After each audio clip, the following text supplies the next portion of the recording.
a family comedy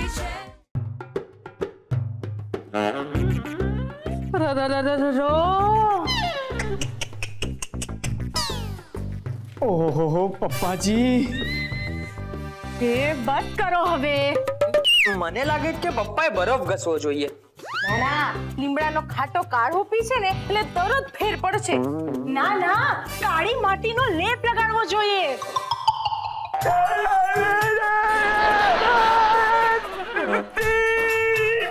પપ્પા relax. મારા ખ્યાલથી પપ્પા એવું કહેવા માંગે છે કે એમણે ક્રાંતિ કરી નાખી. ના ના, મને લાગે છે કે પપ્પા કહેવા માંગે છે કે એમને પાછી તક મળવી જોઈએ. પાછી? મેં તો એવું સાંભળ્યું કે ખાતી વખતે દુખાશે. એ ના, પપ્પા પાછી બોલ્યા જે તને ખાતી સંભળાયું અને સંદીપને ક્રાંતિ સંભળાયું. એ શું છે ને, પપ્પાનો ગાલ સૂજી ગયો છે ને એટલે શબ્દ બરાબર સંભળાતા નથી. એલાઓ શાંતિ રાખવાનું કહું છું, પણ આ લોકો શાંતિ તો રાખતા નથી અને મારી વાત સમજતા નથી.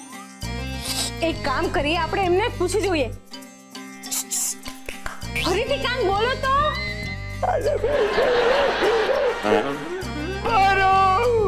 જોયું પપ્પાએ કહ્યું કે ખુશ રહો, ખુશ રહો.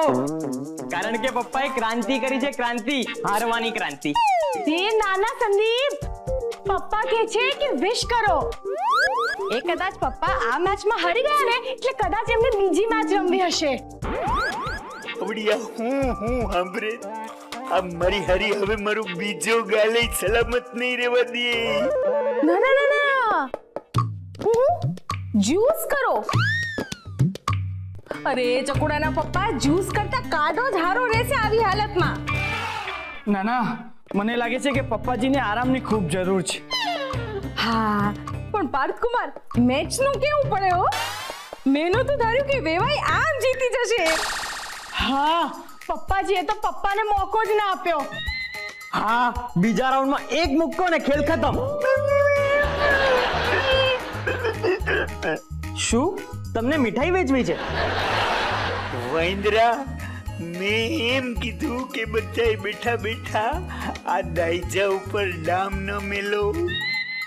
સંદીપ, તું જરા ચૂપ રહીશ. ના ના પપ્પા, હવે આપણે બીજી કોઈ બોક્સિંગ મેચ નથી રાખતી, બસ. ના ના, મને લાગે છે કે પપ્પાજી સોરી કહે છે, આપણે મેચ હારી ગયા ને એટલે. પાર્થકુમાર, આ વખતે તમે ફરીથી ખોટા. ઈ કે છે કે બધા કાઢો પીને જજો. પણ ભાગ્યું ખાલી તમને છે તો બધા શું કરવાને કાઢો પીવે.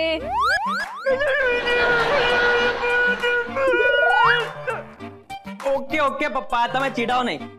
હું જાતે જઈને મીઠાઈ લઈ આવું છું, બસ. મને લાગે છે કે પપ્પા મીઠાઈની નહીં, કાઢાની જ વાત કરે છે. હા, વાંધો નહીં ચકુડા, હું છે ને કોલસો બાળીને તૈયાર રાખું છું. કોલસાના ધુમાડાના શેકથી છે ને આમ સોજો ઉતરી જશે. એમાં થેન્ક યુ શું, એ તમારી ફરજ છે. હું ના પાડું છું કે કોલસાનો ધુમાડો નથી લેવો અને અક્કલમઠી એને થેન્ક યુ સમજે છે. અરે ભગવાન આવું દુઃખ કોઈને ન દે. પપ્પાજી, તમે આટલી બધી મહેનત કરી છતાંય આપણને પેન્ડુલમ મળ્યું જ નહીં. ના પપ્પા, તમે ફરી એમ ના કહો. આપણે બીજી કોઈ બોક્સિંગ મેચ હવે રાખવી જ નથી. અરે ફરી નહીં, હું તો સોરી કહેવા માંગુ છું, સોરી. પપ્પાજી, ચારુ એકદમ બરાબર કહે છે અને તમે તમારાથી બનતું બધું જ કર્યું છે. આટલી બધી મહેનત કરી અને તમે આટલી મહેનત કરીને એ બદલ અમે તમારો ખૂબ ખૂબ આભાર માનીએ છીએ. હા પપ્પા, હવે અમે જઈએ.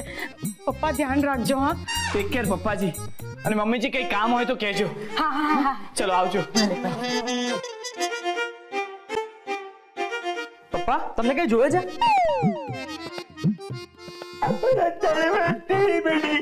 મીઠાઈ? પપ્પા, આટલું વાગ્યું તો તમને મીઠાઈ ખાવી છે? કેટલું વાગ્યું છે? કેટલું વાગ્યું છે? આ કેટલું વાગ્યું છે?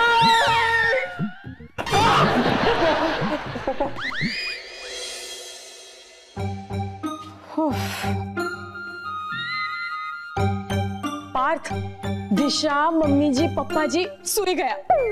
તને ખબર છે બધા સૂઈ ગયા ને પછી મેં પેન્ડ્યુલમ શોધવાનો કેટલો પ્રયત્ન કર્યો પણ મને પેન્ડ્યુલમ મળ્યું જ નહીં. મને લાગે છે કે દિશાએ એ પેન્ડ્યુલમ એકદમ ગુપ્ત જગ્યાએ સંતાડી દીધું હશે. પાર્થ કંઈક તો બોલ, હવે આપણે શું કરવું જોઈએ? ભજન.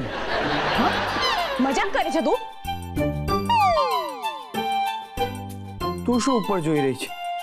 તું જે જોઈ રહ્યો છે ને એ જ જોઈ રહી છું. ચારુ, હું કઈ નથી જોઈ રહ્યો, હું વિચારી રહ્યો છું. શું વિચારે છે? પાર્થ, અત્યારે ઘરમાં તું જ એક નોર્મલ માણસ બચ્યો છે, તું તો વાત કર. નોર્મલ? ચારુ, હું અત્યારે નોર્મલ નથી. એટલે કે આવી પરિસ્થિતિમાં કોઈ માણસ નોર્મલ કેવી રીતે રહી શકે? ચારુ, હું કેટલો કમનસીબ વૈજ્ઞાનિક છું. ના એટલે કે મેં એક શોધ કરી તો એ શોધની મને શાબાશી મળવી જોઈએ. એના બદલે એનાથી થતી બરબાદીનો ભોગ બનવાનું મારા નસીબમાં લખ્યું છે. આ કોઈ જિંદગી છે? મેં એટલે કે પેન્ડુલમ બનાવ્યું અને તરત મારા હાથમાંથી છૂટવાઈ ગયું. અને અત્યારે એ પેન્ડુલમની સાઈડ ઇફેક્ટ આપણો ત્રાસ બની ગઈ છે. ઘરના બધા સદસ્યો એક સાથે ડોક્ટરી કેસ બની ગયા છે. હવે તું જ મને કહે ચારુ કે આપણે કેસ હેન્ડલ કરીએ અત્યારે કે જે હાથમાંથી છૂટવાઈ ગયેલું છે પેન્ડુલમ એ મેળવવાનો પ્રયત્ન કરીએ. હું મારા કેસમાં અટવાયો છું અને તું ઘર કામમાં. અચાનક આપણે બંને જણા એકલા પડી ગયા છીએ ચારુ. મારી તો ઊંઘ હરામ થઈ ગઈ છે. ચારુ, એક જ સમયે ઘરમાં ગુંડાગીરી ચાલુ છે, હિરોઈનગીરી ચાલુ છે, તો બીજો બોક્સિંગગીરી કરે છે. ચારુ, આ બધામાં મારી ડોક્ટરની પ્રેક્ટિસ રજા ઉપર ચાલી ગઈ છે. અરે મારી ઊંઘ રજા ઉપર ચાલી ગઈ છે, મારી નિરાત રજા ઉપર ચાલી ગઈ છે. સમજાતું નથી ચારુ. પરિવારના લોકો ગાયબ થઈ ગયા છે અને અજાણ્યા લોકો આપણા ઉપર હુકમ કરવા માંડ્યા છે. ચાકુ, મુક્કા, શું શું દેખાવા માંડ્યું છે મને. હવે શું કે હવે આપણે શું કરવું જોઈએ? આપણે ધૂળ કઈ કરીએ છીએ?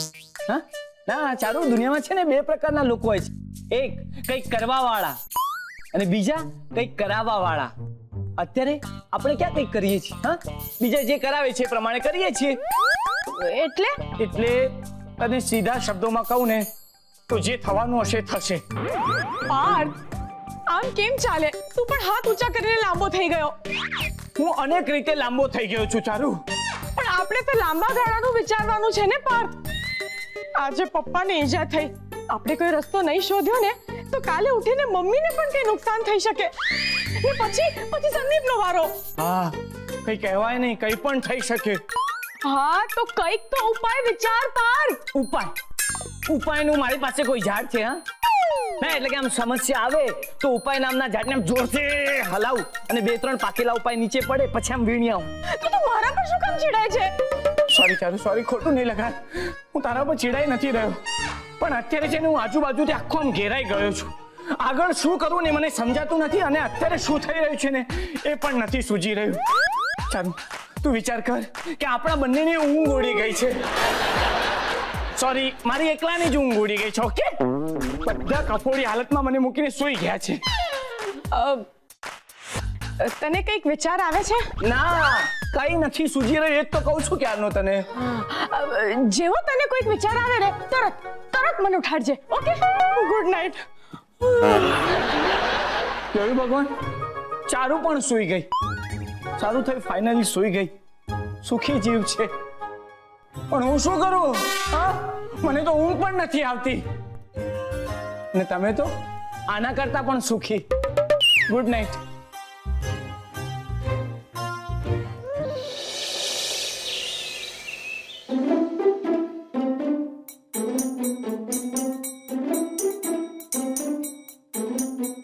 मैं जब प्यार करती हूँ तो मैं कूल हूँ, पर गुस्सा करती हूँ तो कुल्हाड़ी हूँ.